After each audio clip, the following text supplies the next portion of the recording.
have to make mistakes to learn, but our schools punish you for making mistakes. And then they also punish you for asking for help because that's called cheating. I call it cooperation. Yeah. So everything is opposite from school. You know, entrepreneurs are not going to make good employees. But it's the fake teachers. Why would you listen to a poor person? Why would you listen to a poor person about money? And that was my poor dad. Very good man, PhD. But he always says, go to school, get a job, work hard, pay taxes, get out of debt, and invest in the stock market. He's trying to hypnotize me. And my rich dad, thank God I had a rich dad, he goes, you gotta be an idiot to follow that advice.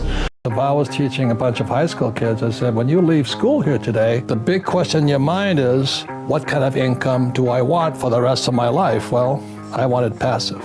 And the average person, because they have a job, is working for earned income, which is the highest tax. You get tired working for that.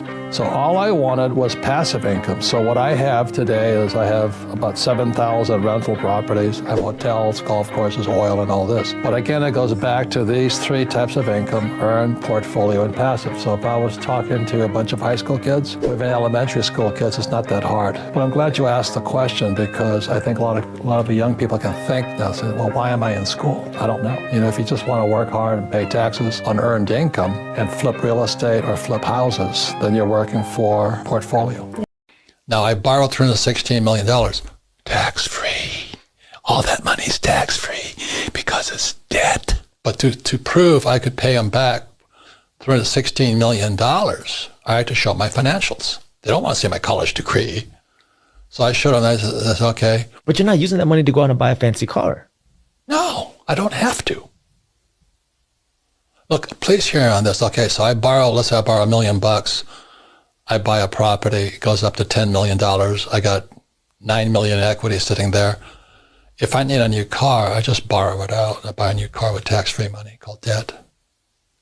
I have a Ferrari, a Rolls Royce, Toyotas, all tax-free because it's debt.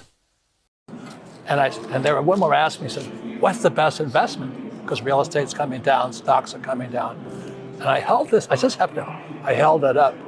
And the little women, you know, they were all tithers. Oh, I should invest in that? I said, yes. Give me this.